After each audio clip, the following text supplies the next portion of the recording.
Hello everyone, आप सभी का बहुत बहुत स्वागत है मेरे चैनल पीएल स्टोरी टेलर पे। और गाइस, आज मैं लव अफेयर का नेक्स्ट पार्ट लेके आई हूँ जो कि एक वॉन्क्शन स्टोरी है। और गाइस, मैं आपको एक चीज़ छोटी सी अनाउंसमेंट करना चाहती हूँ। सबसे पहले सभी लोगों को मैरी क्रिसमस की बहुत बहुत शुभकामनाएं। और भगवान करे कि आपका न्यू ईयर भी है जो आने वाला वो बहुत अच्छा जाए। दूसरी चीज़, आज मैं 2 अपडेट नहीं कर पाऊँगी बिकॉज़ मैं पिछले 2 रातों से सोई नहीं हूँ।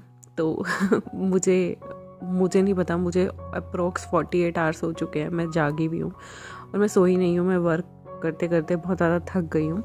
और सेकंड चीज़, मैं 2 दिन का रेस्ट लूँगी गाइस, क्योंकि मेरी सिस्टर आएगी और मैं चाहती हूँ, वो 2 से ढाई महीने बाद घर आ रही है, तो मैं चाहती हूँ कि मैं उसके साथ 2 दिन अच्छे से वेल स्पेंड करूँ और इस बीच में अपनी नींद भी पूरी कर लूँ ताकि मेरी तबीयत ना बिगड़े, क्योंकि मुझे थोड़ा सा कोल्ड हो गया है।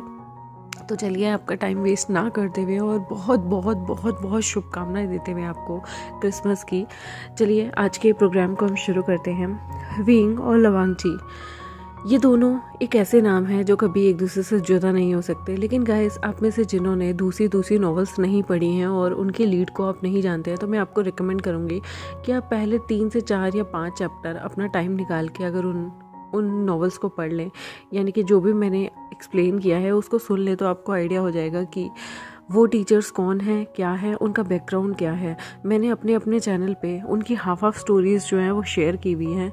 अगर आप थोड़ा बहुत भी सुन लेते हैं तो उन लोगों को आइडिया होगा और आपको आगे की ये वाली स्टोरी सुनने में बहुत मज़ा आने वाला है। यहाँ पर क्या होता है कि सुबह सुबह एक न्यूज़ उठती है कि अज़्काबान से ना एक बहुत खूंखार इंसान ना गायब हो गया है। किसी को भी नहीं पता होता कि वो इंसान कहाँ आएगा। एक्चुअली उस इंसान की ना एक टाइम पे लेन एन से बहुत बहुत गहरी दुश्मनी होती है, तो उसने अज़्काबान से खुद को छुड़ा लिया था और वो नर भेड़िया था। वो और कोई नहीं बल्कि शुयेंग का फादर शू चोंगहाई था, जो कि बहुत ही ज़्यादा खतरनाक इंसान था। असली शू चोंगहाई जो था वो बहुत खतरनाक इंसान था, जिसे बहुत टाइम से अज़्काबान में डाला हुआ था। लेकिन जो शुयेंग था उसे किसी और ने नहीं बल्कि शुमेंग के पिता ने ही पाला पोसा बड़ा किया, क्योंकि वो उसके रिश्ते में अंकल लगा करते थे और इसलिए उन्होंने सारी जिम्मेदारी शुयेंग और शुमेंग की एक साथ उठाई। यहाँ तक कि उन्होंने मोरन को भी पाल पोस के बड़ा किया था। काफ़ी टाइम तक मोरन जो है वो अपनी लाइफ में ब्रोथल्स में रहा है, लेकिन उसके बाद यहाँ पर शुमेंग के पिता ने उन सबको पाल पोस के बड़ा किया। यह शू चोंगहाई जो था वो बहुत ज़्यादा गुस्से में था और उसे ऐसा लगता था कि उसके बच्चों को उससे छीन लिया गया है, स्पेशली शुयेंग। वो अपने बच्चे को लेने के लिए और लेनी से और लेनएन से जो पुरानी दुश्मनी चलती आ रही थी उसके चक्कर में वो अज़्काबान से फरार हो जाता है। ये सबके लिए बहुत ख़तरनाक सी न्यूज़ थी।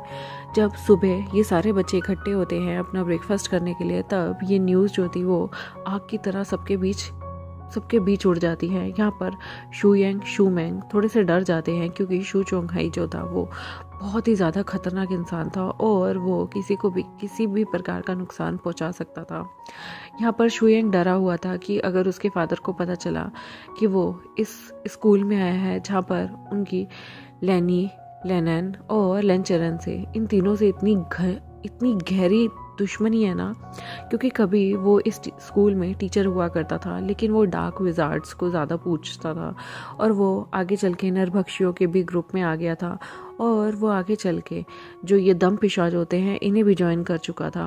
वो एक ऐसी फौज को ज्वाइन करने जा रहा था जो कि बहुत खतरनाक हो सकती थी, इसलिए यहाँ पर उसको अज़्काबान में डाल दिया गया था, क्योंकि वो उस फौज का काफ़ी मेन इंसान होता है। यहाँ पर शुयेंग की बहुत ज़्यादा हालत ख़राब हो जाती है जब उसे पता चलता है कि उसके फादर अज़्काबान जैसी जेल से भाग आए हैं, दम पिशाचों और ना जाने कितने लोगों को चकमा देकर।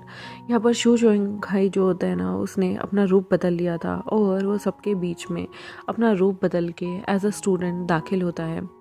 यहाँ पर शू चोंगहाई जो था वो किसी भी रूप में अपने आप को बदल लिया करता था, कभी किसी टीचर के रूप में, कभी किसी स्टूडेंट के रूप में। वो किसी बड़े टीचर के रूप में खुद को नहीं बदल सकता था, क्योंकि अगर वो किसी बड़े टीचर के रूप में खुद को बदलता तो कहीं ना कहीं वो पकड़ा जाता और मिरर में अगर कोई उसे देख लेगा तो यहाँ पर उसने कितना भी रूप बदला हो वो पकड़ में आ जाएगा। यहाँ पर शुयेंग जो होता है ना, वो खाना खाने के बाद थोड़ा डर जाता है। वो उसके बाद वो डरने की वजह से उसे वॉशरूम बहुत ज़्यादा आ रहा होता है। तो वो अपने दोस्तों से कहता है, स्पेशली शूमैंग से, कि मुझे वॉशरूम जाना है, क्या तुम मेरे साथ चलोगे? शूमैंग कहता है, तुम इतने डरते क्यों हो? शुयंग कहता है, मेरे फादर बहुत खतरनाक हैं, अगर उन्होंने मुझे किसी के अगेंस्ट कुछ करने के लिए यूज़ कर लिया तो यहाँ पर शूमैंग कहता है, चलो ठीक है, अगर तुम चलना चाहते हो तो तुम मेरे साथ चल सकते हो। यहाँ पर सारे के सारे डर रहे थे कि शू चुंगई यहाँ पर ज़रूर आएगा और यहाँ पर लोगों से बदला लेने के लिए आएगा। यहाँ पर शू यंग वॉशरूम में जाता है तो उसके साथ साथ विंग भी यहाँ पर जंचा को कहता है कि मैंने सुबह से बहुत ज़्यादा पानी पी लिया है, मुझे यहाँ पर अपनी जगह जाना है, मुझे वॉशरूम होके आना है और तुम मेरा यहीं इंतज़ार करना। गलती से जो शुयंग और शुमेंग होते हैं वो तो पास के वॉशरूम में चले जाते हैं और विंग जो था वो अपर जगह के वॉशरूम में जाता है, क्योंकि उसे लगता है कि वही जगह थोड़ी ठीक रहेगी, वहाँ शांति भी होती है, प्राइवेसी भी होती है और कोई फालतू में किसी को तंग नहीं करता। क्योंकि यहाँ पर मोस्टली जो नाग शक्ति वाले जो बच्चे हुआ करते थे वो यहाँ पर लोगों को बुली किया करते थे, कभी किसी पे पानी फेंक देते थे, कभी किसी पे कूड़ा फेंक देते थे। तो विंग इसी बुली से जो है अपना दिमाग ख़राब नहीं करना चाहता, तो वो ऊपर वाले वॉशरूम में चला जाता है। जैसे ही वो ऊपर वाले वॉशरूम में जाता है तो वो अंदर जाता है। यहाँ पर उसे कुछ भी पता नहीं होता कि उसके आसपास क्या होने वाला है। वो जाता है, वो वॉशरूम में अपने आप को फ्रेश करता है, हल्का करता है और जैसे ही वो बाहर आता है तो वो देखता है कि एकदम से एक इंसान ने उसे पकड़ लिया है। यहाँ पर विंग बहुत ज़ोर ज़ोर से चिल्लाने लगता है, वो हेल्प की गुहार लगाता है। ये सारी चीज़ें जैसे ही वो लगाता है तो वहाँ पर सारी चीज़ें दूर दूर तक फैल जाती हैं और वो सारी की सारी चीज़ें यहाँ पर टीचर्स के कानों में भी आती है कि ऊपर कोई बच्चा ज़ोर ज़ोर से चिल्ला रहा है। शू चुंगई अपना अस्त्र निकाल लेता है और कहता है, ये बच्चे अगर तुम ऐसे ही चिल्लाते रहे तो मैं तुम्हें यहाँ पर जान से मार दूंगा। मुझे ये बताओ कि शू यंग कौन सा है और तुम्हें मेरे लिए काम करना होगा। विंग कहता है, आप मुझे छोड़ दीजिए, मैंने आपका क्या बिगाड़ा है? आप कौन हैं? क्या आप यहाँ पर किसी को किडनैप करने आए हैं? क्या आप दम पिशाच हैं? तो शू चुंगई कहता है, मैं दम पिशाच नहीं हूँ, लेकिन हाँ बहुत सारे दम पिशाचों से और बहुत सारे नरभक्षियों से मेरा मिलना जुलना है। अगर तुमने मेरी बात नहीं मानी तो मैं तुम्हें यहीं ख़त्म कर दूंगा या मैं तुम्हें दम पिशाच के हाथ भेज दूंगा। फिर वो जो तुम्हारा हश्र करेंगे वो तुम सपने में भी नहीं सोच पाओगे। विंग बहुत ज़्यादा डर जाता है। यहाँ पर वो बार बार विंग से एक ही चीज़ कह रहा था कि शू चुंगई को मेरे पास लाया जाए, शू यंग को मेरे पास लेके आया जाए, मैं उससे मिलना चाहता हूँ।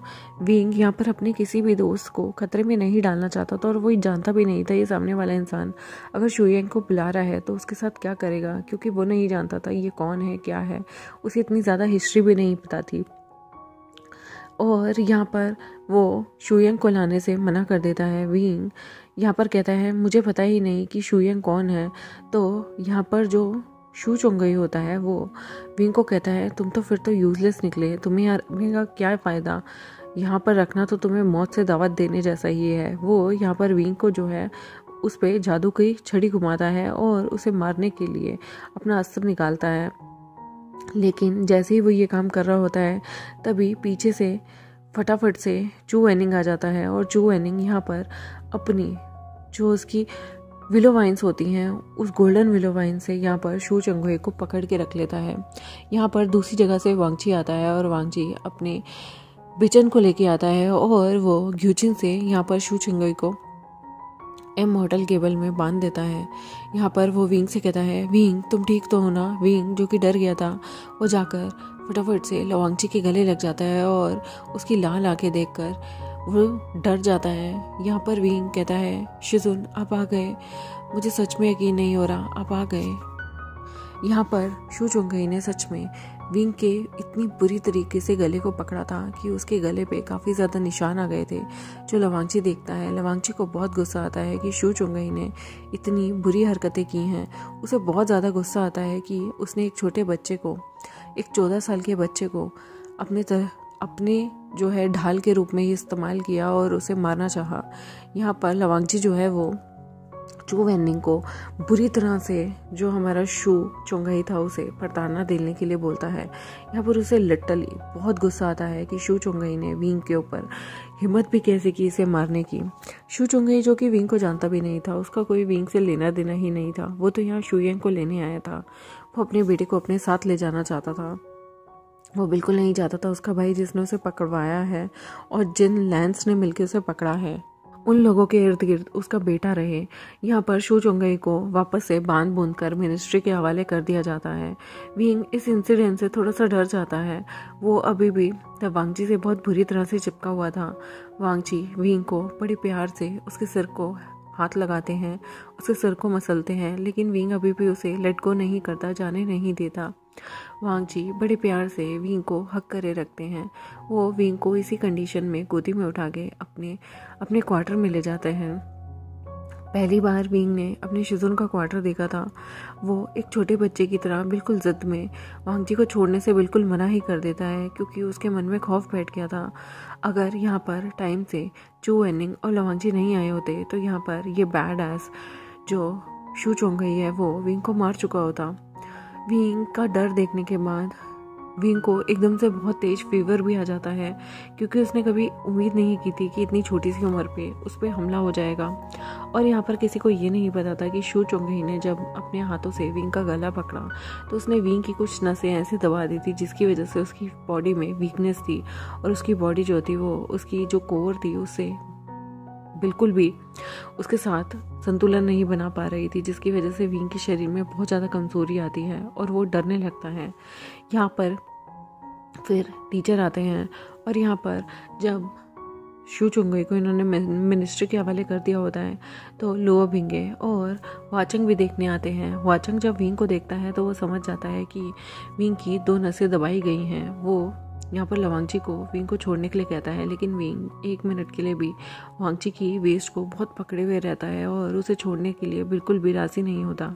तब हुआचंग जो है वो विंग के कान के पास आता है, वो उसके गले के पास की उन नर्व्स को ठीक करता है और जिसके बाद विंग जो कि बहुत ज़्यादा एग्जॉस्ट हो चुका था अपनी पूरी शक्ति और क्षमता लगाने के बाद वो चैन की नींद सो जाता है, लेकिन अभी भी उसने नींदों में वांगची को बहुत बुरी तरह से पकड़ा हुआ था। वांगची विंग के सिर पे हाथ फेरता रहता है और कहता है, विंग कोई बात नहीं, डरो मत, मैं हूँ ना। यहाँ पर वांगची बड़े प्यार से विंग को सहला रहा होता है। वो यहाँ पर अपने ब्रदर से कह के विंग के लिए पॉरेज भी मंगवाने के लिए कहता है। और यहाँ पर शिचन और जो हमारे लेंचरन होते हैं वो कहते हैं कि वांगची अगर ये तुम्हारे रूम में सो गया तो तुम कहाँ सोगे। वांगची कहता है, मेरे रूम में एक बड़ा बेड है, आपको इसकी चिंता करने की कोई ज़रूरत नहीं, मैं यहाँ पर सो जाऊँगा। विंग की तबीयत ठीक होना सबसे पहले ज़रूरी है। विंग जो था वो इतना ज़्यादा घबरा गया था क्योंकि पहली बार उस पर जानलेवा हमला हुआ था और कोई भी 14 साल का बच्चा इस चीज़ को देख के घबरा ही जाएगा, जिसने अपने पेरेंट्स बचपन में खो दिए हों, जिसके अंकल आंटी ने उसे कभी नहीं पूछा हो। वो यहाँ पर लवांगची को और चू वेनिंग से बहुत ज़्यादा अटैच हो जाता है और उनका शुक्रिया अदा अपने मन ही मन करता रहता है। विंग उस रात वहीं लवांगची के पास ही सोता रहता है पूरे दिन। विंग को दवाई भी पोरेज खिलाकर वांगची अपने ही रूम में सुला देता है। विंग में इतनी भी होश नहीं थी कि वो आसपास की जगह को देख सके, क्योंकि जब उसकी तबीयत खराब हुई तो उसे बहुत तेज फीवर आ जाता है। लवांगची उसे पूरी रात अपने ही यहाँ सोने देता है। लवांगची को जब नींद आती है पहले तो वो चेयर पे बैठा बैठा विंग के पास सो रहा होता है, अपनी बाकी सारी चीज़ों को पढ़ रहा होता है। फिर उसके बाद वो विंग के बहुत ही नज़दीक आ जाता है। वो विंग को नहीं हिला सकता था तो वो अपने शूज़ उतारता है और विंग के करीब जाकर सो जाता है। जब वो करीब जाकर लेटता है तब उसे एक अलग सी खुशी हो रही होती है, लेकिन एक अलग सा डर भी होता है। वो विंग की सुरक्षा को लेकर चिंतित था, लेकिन वो बड़े प्यार से विंग के बालों पे हाथ फेरता है। यहाँ पर विंग भी अपने शिजुन की तरफ मुँह करता है नींदों में ही और अपने शिजुन को फिर से हक कर लेता है। वो एक बुरी तरह से एक छोटे बच्चे की तरह यहाँ पर लवांगची को लिपट के सो जाता है और लवांगची की चेस्ट पे सिर रख लेता है। लवांगची एक बार भी उसको नहीं हटाता और वो उसके सिर पे मालिश करता रहता है ताकि विंग सूदिंग फील करे। और उसके बाद विंग जो है वो ज़रा सा भी डरे ना, वो नहीं चाहता था विंग डरे, और जिसकी वजह से विंग अपना कहीं ना कहीं कुछ ना कुछ नुकसान कर बैठे। यहाँ पर वांगची भी थोड़ा चिंतित था कि इस तरह से अज़्काबान की सुरक्षा डिले कैसे हो सकती है। नेक्स्ट डे विंग उठता है। वो वांगची से अभी भी चिपट के सोया हुआ था। विंग पहले तो डर जाता है कि आखिर वो किसे इस तरह से चिपट के सोया हुआ है, लेकिन वो जब देखता है कि उसके शिजुन नींद में कितने प्यारे लग रहे हैं, वो अपने शिजुन को उठ के देखता ही रहता है। वो देखता है कि शिजुन के आसपास एक अलग सा मच्छर आ रहा होता है। वो उस मच्छर को अपने शिजुन के बिल्कुल चेहरे से दूर कर देता है। वो शिजुन के बिल्कुल पास जाके उस मच्छर को हटा रहा होता है कि जिससे शिजुन की नींद ना खराब हो, लेकिन गलती से वो ही डिसबैलेंस होकर शिजुन के ऊपर गिर जाता है। लवांगची और विंग का चेहरा बिल्कुल आमने सामने था। विंग हड़बड़ाहट में घबरा जाता है और वांगची कहता है, क्या कर रहे हो ये? विंग कहता है, कुछ नहीं, वो आपके यहाँ पर एक मच्छर था, मैं उसे हटा रहा था। वांगची इधर उधर देखता है, उसे तो कोई मच्छर नहीं दिखता क्योंकि वो मच्छर फटाफट से उड़ जाता है। लेकिन विंग जो है वो कहता है, मैं सच कह रहा हूँ, यहाँ पर मच्छर था। वांगची कहता है कि तुम कब उठे, अब तुम्हें कैसा फील हो रहा है? विंग कहता है, अब मुझे ठीक लग रहा है। और क्या वो इंसान पकड़ा गया? तो वांगची कहता है, वो इंसान पकड़ा गया और हमने उसे मिनिस्ट्री के हवाले कर दिया। विंग कहता है, मैंने सुना है अज़्काबान में बहुत सारे अजीब दैत्य रहते हैं और वहाँ से भागना तो मुश्किल है, तो ये कैसे भाग के आया? वांगची कहता है, ज़रूर किसी ने इसके कहे में आकर घूस खा ली होगी या फिर किसी को इसने अपने नियंत्रण में किया होगा, वरना वहाँ से भागना तो इम्पॉसिबल है। और वहाँ जादू भी बिल्कुल भी किसी का नहीं चलता, तो ज़रूर इसकी भागने में किसी ने मदद की है। कोई मिनिस्ट्री का ही इंसान होगा जिसने इसे भागने में हेल्प की है। विंग कहता है, क्या ऐसे अगर कोई भी किसी के साथ मिल जाए तो ऐसे तो सारे लोग जो कि वहाँ बुरे बुरे लोग हैं वो भी वहाँ से भाग कर आ सकते हैं। वांगची कहता है, ये मैटर सीरियस है, हमने मिनिस्ट्री को रिपोर्ट कर दिया है, अब आगे उनका कार्रवाई करने का टाइम है, इसमें हम कुछ भी दखल अंदाजी नहीं कर सकते, हम बस पिटीशन दायर कर सकते हैं। यहाँ पर जो विंग होता है ना, वो बहुत सारी चीज़ें मन में सोच रहा होता है और फिर एकदम से उसे याद आता है कि वो तो यहाँ पर लवांगची के रूम में है। वो कहता है, शिजुन, मैं यहाँ कैसे आया? लवांगची कहता है, जब तुम डर गए थे तो तुम मुझे छोड़ना नहीं चाहते थे। ये बात सुन के विंग थोड़ा सा ब्लश करने लगता है और वांगची उसकी तरफ देख रहा होता है और कहता है, क्या मुस्कुरा रहे हो? विंग कुछ नहीं बोलता। तो वांगची कहता है, तुम कल बहुत बुरी तरह से डर गए थे, जिसके बाद मैं तुम्हें अपने रूम में ले आया क्योंकि तुम मुझे छोड़ने के लिए तैयार नहीं थे। तुम नींद में भी बहुत सारी बार कुछ कुछ बड़बड़ा रहे थे। विंग कहता है, ओह, तो क्या मैंने आपको डिस्टर्ब किया? वांगची कहता है, नहीं, तुम्हें बहुत तेज बुखार भी आ गया था और जब शू चोंगाई ने तुम्हारी गर्दन को पकड़ा था तो उसने तुम्हारी कुछ नर्व्स को ऐसा दबाया था कि जिसकी वजह से तुम अनकॉन्शियस हो रहे थे और तुम्हारी जो गोल्डन कोर है वो तुम्हारी मेन कोर से कहीं ना कहीं थोड़ी सी कन्फ्लिक्ट कर रही थी। विंग कहता है, ओह, ऐसा हुआ था, मुझे तो कुछ भी याद नहीं है। वांगची कहता है, कोई बात नहीं, तुम जल्दी रिकवर कर जाओगे। मुझे ऐसा लगता है कि आज तुम्हें ब्रेकफास्ट कर लेना चाहिए, कल तुम पूरे टाइम भूखे रहे थे, लेकिन डोंट वरी, बहुत सारे मास्टर्स ने मिलके, मैंने, चू वेनिंग ने, शी लियान ने, मास्टर शी ने मिलके तुम्हें बहुत सारी स्पिरिचुअल एनर्जी दे दी थी और जो दूसरे सेक्ट के नागिन सेक्ट के टीचर्स हैं उन्होंने भी मिलके तुम्हें कुछ स्पिरिचुअल एनर्जी दी थी ताकि जिसकी वजह से तुम्हें भूख प्यास ना लगे और उसका असर तुम्हारी किसी भी तरीके से गोल्डन कोर पे ना पड़े। विंग कहता है, thank you so much master. यहाँ पर लवांगची कहता है, एक शिजुन का फ़र्ज़ होता है उसके स्टूडेंट की रक्षा करना, और अगर मैं तुम्हारी रक्षा नहीं कर पाऊँगा तो ये तो बहुत ज़्यादा गलत हो जाएगा ना। ये कैसा शिजुन होगा जो अपने स्टूडेंट की ही रक्षा नहीं कर पाया। और विंग, आज के बाद तुम कहीं भी खाली अकेले नहीं जाओगे, तुम जब भी जाओगे तो या तो कोई बड़ा साथ होना चाहिए या तुम्हारे साथ कोई स्टूडेंट होना चाहिए। और अगर तुम्हें कोई और टाइमिंग्स में यानी कि अंधेरी रात में बुलाता है 9 बजे के बाद, तो तुम कभी भी किसी भी सूरत में किसी से मिलने नहीं जाओगे। पहले तुम उस चीज़ का कंफर्मेशन लेने मुझसे या ब्रदर से जाओगे, और हम किसी काम से बाहर हैं तो तुम मास्टर चू वेनिंग, मास्टर शी लियान या फिर तुम ग्रैंड मास्टर वाचन के पास जा सकते हो। अगर वो भी नहीं है तो तुम मेरे अंकल हेड मास्टर लैंचरन के पास जा सकते हो। विंग कहता है, ठीक है, मैं समझ गया, अगर कोई भी मुझे बुलाएगा तो मैं कभी भी यहाँ नहीं जाऊँगा। फिर विंग कहता है, वैसे वो जो मैटर होता था यूनिकॉर्न को बचाने वाला, क्या वो सक्सेसफुल हो गया? वांगची कहता है, और यहाँ पर विंग कहता है, ओके, वैसे मैं आपको एक चीज़ बताना चाहता था। मैंने सुना है कि जो दम पिशाच होते हैं वो लोगों को बहुत बुरी तरह से हर्ट करते हैं। क्या सच में वो लोग यहाँ पर बच्चों को भी हर्ट कर सकते हैं? वांगची जो जानता था कि विंग दम पिशाच वाली बातों से बहुत ज़्यादा ऑब्सेस्ड है, तो वो कहता है कि ये सारी चीज़ें रात में होती हैं, दिन की रोशनी में वो लोग अक्सर भाग जाया करते हैं, और रात में भी जहाँ रोशनी आती है वहाँ पर दम पिशाच नहीं रहते। दम पिशाच को आग के भरोसे हराया जा सकता है, और उन लोगों को हराने के लिए एक अच्छी पवित्र एनर्जी की ज़रूरत होती है। विंग ये जानकर बहुत ज़्यादा भुचक्का रहता है और कहता है कि आप मुझे वो जादू करना कब सिखाएंगे? तो वांगची कहता है अभी तुम लोगों को बहुत सारी चीज़ें धीरे धीरे करके सीखनी होंगी, उसके बाद ही तुम कंक्लूजन पे आओगे। एक दिन में कोई भी इंसान सब कुछ नहीं सीख सकता। विंग यहाँ पर अपनी शिजुन की बातों पे एग्री होता है। यहाँ पर धीरे धीरे सारे टीचर्स की क्लास शुरू होती है। वो बच्चों को कैसे क्विडिच का गेम होता है वो खिलाना सिखाते हैं कि किस तरह से उन्हें एक ऐसी बॉल को किक करना है जो कि फुटबॉल जितनी बड़ी है, और उसे काबू करना बहुत मुश्किल है। उसे काबू करते करते ना जाने कितनों की जान तक चली जाती है, क्योंकि उसे काबू करना बहुत ज़्यादा मुश्किल हो जाता है। स्पेशली वो किसी के काबू में आती ही नहीं है। वो इतनी बड़ी होती हैं और उनकी पावर इतनी ज़्यादा इम्यून शक्ति होती है कि वो ग्रेविटेशनल फोर्स को तो बिल्कुल भी कुछ नहीं मानती। यहाँ पर जो विंग होता है ना, वो क्विडिच के गेम को काफ़ी इन्जॉय करता है।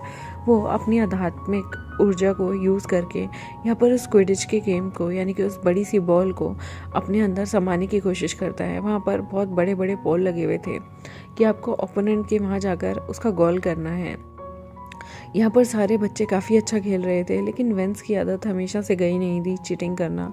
ऑब्वियसली जो हमारा वेंचाओ था और वेंशू था वो टीम अप करके कहीं ना कहीं एक दूसरे को नुकसान पहुंचाने लगते हैं। विंग जो अपनी तलवार पे अच्छे से उड़ रहा था, यहाँ पर अचानक से वेंशू जान के ऐसे पंगा लेता है कि विंग की तलवार डिसबैलेंस हो जाती है और वो बहुत ज़्यादा ऊंचाई में उड़ रहा था, लेकिन वो वहाँ से गिरने वाला होता है। जैसे ही वो वहाँ से गिरने वाला होता है तभी उसे एकदम से जादू ने किसी से पकड़ लिया था। विंग हैरान होता है कि ये जादू किसका है जिसने उसे गिरने से बचा लिया। यहाँ पर उसे पता चलता है कि वेंशू और वेंचाओ के सामने लवांगची आ गया होता है और लवांगची ने विंग को गिरने से बचाया होता है। विंग जब अपनी शिजुन की तरफ देखता है तो उसके मन में अपनी शिजुन के लिए एडमायर और भी ज़्यादा बढ़ जाती हैं कि उसकी शिजुन उसे प्रोटेक्ट करने के लिए हर जगह होते हैं। पहले उसे उस शू चोंगाई से बचाया और यहाँ पर उसे वेन ब्रदर्स से बचाया। ये वेन ब्रदर्स वैसे भी बहुत ज़्यादा पर्वर्ट है। यहाँ पर लवांगची जो है वो विंग के पास जाता है और उसे आराम से धरती पर उतार के पूछता है तुम्हें लगी तो नहीं, और वो वेंशू और वेंचाओ को कहता है जल्दी से घुटनों के बल बैठ जाओ। यहाँ पर वेंशू वेंचाओ कहते हैं क्या कहा आपने? आप कौन होते हैं हमें सजा देने वाले? आप हमारे शिजुन नहीं हैं, हमारे शिजुन वन कशिंग हैं। तो पीछे से वन कशिंग आता है और कहता है क्या कहा? मुझे किसी ने याद किया है? ओह यंग मास्टरलैंड, आपको तकलीफ़ लेने की कोई ज़रूरत नहीं। ये लोग मेरे हाउस से आते हैं और इन्होंने चीटिंग करने जैसा अपराध किया है और एक इनोसेंट बच्चे को यहाँ पर बहुत तगड़े तरीके से क्षति पहुंचाई जा सकती थी और विंग का बहुत ज़्यादा नुकसान हो सकता था। गिरने पे उसकी जान भी जा सकती थी और उसके हाथ पैर की हड्डियाँ भी टूट सकती थी और हो सकती थी उसकी रीढ़ की हड्डी भी टूट जाए। तो इसके लिए तुमने बहुत बड़ा पाप किया है। और यहाँ पर वन कशिंग जो है वो उन दोनों को एक ऐसा श्राप देता है जो कि पूरे 2 दिन तक चलता है। उन्हें अपने पूरे शरीर में कीड़े महसूस होते हैं जो उनके पूरे शरीर में चलते रहते हैं, जिससे उनकी चीखें तक निकल जाती है। वो दर्द 2 दिन के लिए होता है जो उन्हें सहना था 48 घंटों के लिए। वो उसे वही दर्द दिखाना चाहते थे जो दर्द किसी की अगर हड्डी टूट जाती तो उस इंसान को होता, और सिर्फ ये पनिशमेंट तो 48 घंटे के लिए थी, क्योंकि जब किसी की हड्डी टूटती है तो उस इंसान को रिकवर होने में कम से कम 3 से 6 महीने लगते हैं। तो ये 48 घंटे की पनिशमेंट तो कुछ भी नहीं थी, लेकिन वो 48 घंटों में वो जो कीटाणु उनके अंदर चल रहे थे वो कितनी ज़्यादा उनकी शक्ति भी सोखेंगे और उनका ब्लड भी सोखेंगे, और जो 24/7 उनको वो इतनी बुरी तरीके से तंग करेंगे ना, इसका पेन अनबियरेबल होता है। यहाँ पर ये इतनी कड़ी सज़ा देखकर तो वेंचाओ और वेंशू को दुख हो रहा था कि उन्होंने इससे अच्छा तो लवांगची से सज़ा ले ली होती। ज़्यादा से ज़्यादा वो क्या करता, इमॉर्टल केबल से बांध देता या फिर उन लोगों को बाहर सोने की सज़ा देता। यहाँ पर वेंशू और वेंचाओ को पता था कि जो उनकी बैड आस टोली है ना टीचर्स की, वो पनिशमेंट देने में किसी के भी पीछे नहीं रहते, बल्कि वो तो इतनी गंदी पनिशमेंट देते हैं, जो कि ये वाइट एंजल टोली टीचर्स हैं, इनसे भी बहुत गंदी। उनसे तो कोई पंगा ले ही नहीं सकता, क्योंकि वो सारे डीमन रेस से आए हैं और वो प्योर ब्लड हैं, शुद्ध खून उन्हें माना जाता है। और वो डीमन और ह्यूमन रेस का एक अनोखा मिक्सचर है, जिसकी वजह से उनकी पनिशमेंट उन्हीं की तरह ईविल और क्रूल होती है। यहाँ पर ऐसा नहीं था कि इस जगह पर सिर्फ कोई पाक किरदार या पाक खून बंदा ही पढ़ा सकता है। जो टीचर जिस विषय में महारत हासिल करते थे, वो उस विषय को पढ़ा सकते थे। लुओ बिंगे भले ही डेविल जगह से आता था, डेविल जो डीमन का खून है उसकी ब्लड लाइन में था, और यहाँ पर हुआचंग का भी, और सेम वन खशिंग का भी, लेकिन वो लोग बहुत अच्छे टीचर थे और उन्होंने बच्चों के कल्याण के लिए काफ़ी कुछ किया था, जिससे इम्प्रेस होकर जो लैन चिरहन जैसा टीचर, जो कि अक्सर इन इविल स्पिरिट्स डीमन रेस के एकदम खिलाफ होने वाला इंसान था, वो तक उन्हें अपने गुरुकुल में पढ़ाने के लिए बोल देता है। गूसो का जो स्कूल था, जो ये एक तरह से यूनिवर्सिटी थी, इस विश्वविद्यालय में पढ़ाने के लिए उसने हर वो टीचर को अपॉइंट किया। ना वहाँ पर उसने उसकी कास्ट देखी, ना ब्लड लाइन देखी, क्योंकि जो टीचर लायक है उसे हमें मौका देना चाहिए, और सिफारिश से कोई भी टीचर नहीं आ सकता था अनटिल अनलेस मिनिस्ट्री का दबाव ना आए तो। और लैन चिरहन ऐसा टीचर था जो कि मिनिस्ट्री के दबाव को इतनी जल्दी से सहता नहीं था, और स्पेशली लेनैन के सामने तो किसी की हिम्मत नहीं होती थी कि वो इस गुरुकुल पे, यानी कि इस पूरे विश्वविद्यालय में किसी पे भी किसी भी प्रकार का वो मानसिक या मनोवैज्ञानिक तौर पे किसी भी तरह का दबाव बनाए। और यहाँ पर जो विंग था वो बहुत खुश होता है लवांगची को देख के, क्योंकि लवांगची उसके लिए एक कहते हैं ना, मतलब हमारी लाइफ में एक एंजल होता है, उसके लिए उसके एंजल सच में लवांगची थे, क्योंकि वो हमेशा उसके शिजन उसे बचाने आते थे। विंग तो घुटनों पे बैठ के उन्हें थैंक यू भी बोलता है, तो लवांगची यहाँ पर विंग को थैंक यू बोलते हुए यहाँ पर कहता है कि ये मेरा एक टीचर होने के नाते फ़र्ज़ है, तुम्हें थैंक यू बोलने की ज़रूरत नहीं। बट विंग उन्हें देख के पागलों की तरह स्माइल करता रहता है पूरे टाइम। जब भी उसके सामने लवांगची आते थे तो वो स्माइल करता रहता था, पता नहीं क्यों उसके चेहरे से स्माइल ख़त्म ही नहीं होती थी। वांगची भी विंग की ऐसी हरकतें देख के कभी कभी तो कंफ्यूज हो जाते थे, और विंग की ऐसी हरकतें देखने के बाद तो अक्सर जो हमारे लैन चिरहन होते थे ना, वो भी मुस्कुरा रहे होते थे, क्योंकि उन्हें कोई आइडिया नहीं होता था कि जो विंग है ना वो क्या कर रहा है और क्या नहीं कर रहा। वो भी मुस्कुराते रहते थे। विंग यहाँ पर धीरे धीरे बहुत सारी चीज़ों में महारत हासिल कर रहा था। अपने टीचर्स की क्लास में वो पूरा ध्यान देने लगा था। हाँ, कुछ टीचर्स जब वो स्टोरी से सुनाते थे तो विंग को काफ़ी नींद आती थी, क्योंकि उसे ऐसा लगता था कि चीज़ों का प्रैक्टिकल करना ज़्यादा अच्छा है। थ्योरेटिकल चीज़ों में से थोड़ी सी नींद आती थी, जहाँ पर उसे रूल्स को फॉलो करना पड़ता था या रूल्स को बार बार कॉपी करना पड़ता था। लेकिन जो भी उसके हित में सब्जेक्ट्स होते थे, उन्हें वो बखूबी बड़े प्यार से किया करता था, क्योंकि वो जानता था कि वो सब्जेक्ट्स उसके लिए कितने ज़्यादा इम्पॉर्टेंट है। यहाँ पर जो वी वुजियन होता है ना, ये काफ़ी टाइम से ना लैन तूजी से नहीं मिला हुआ था, और यहाँ पर ये बहुत बार सोचने लगता है कि अचानक से लैन तूजी कहाँ गायब हो गया है, इसके सामने भी नहीं आता। और काफ़ी बार वी वुजियन बहुत ज़्यादा थक जाता था, वरना इसके दिल में होती थी कि अपने शिजुन के पास जाए और लैन तूजी के बारे में पूछे, या फिर वो इनसे इजाज़त लेकर उस छोटे विंग में जाए। लेकिन इस तरह से ऐसे अच्छा नहीं लगता। लैन तूजी बहुत ही ज़्यादा शाय था। यहाँ पर विंग जो था वो लैन तूजी के लिए एक बहुत प्यारा सा गिफ्ट सोच रहा होता है कि वो यहाँ पर लैन तूजी को एक बहुत प्यारा सा गिफ्ट देगा। विंग जो था ना, वो दिल का बहुत खुला इंसान था। उसे लैन तूजी इतना क्यूट और इतना प्यारा लगता है कि उसने ना यहाँ पर जब वो यूनमेक से आ रहा था गूसू के लिए, तब उसने अपने लिए यूनमक की मार्केट से एक बहुत प्यारा सा बनी जो है हेडपिन लिया होता है, जो कि बहुत प्यारा सा होता है। यहाँ पर वो सोचता है कि जब भी लैन तूजी उसे मिलेगा ना, लैन तूजी एकदम बनी की तरह बहुत क्यूट छोटा प्यारा सा बच्चा लगता है, वो उसे ये ज़रूर देगा। और यहाँ पर अचानक से वी विजन याद कर ही रहा था, और वो सोच रहा होता है कि वो शिजन के पास जाकर यहाँ पर लैन तूजी से मिलने के लिए सोचे। लेकिन इससे पहले ही उसके सामने लैन तूजी आ जाता है। उसने अपने शिजुन से भी काफ़ी बार लैन तूजी की बातें की थी कि वो एक अपने छोटे से फ्रेंड को मिलना जाना चाहता है, लेकिन उसके शिजुन जो थे वो उसे अक्सर मना कर दिया करते थे कि फॉरबिडन एरिया या फिर छोटे बच्चों के विंग्स में तुम नहीं जा सकते।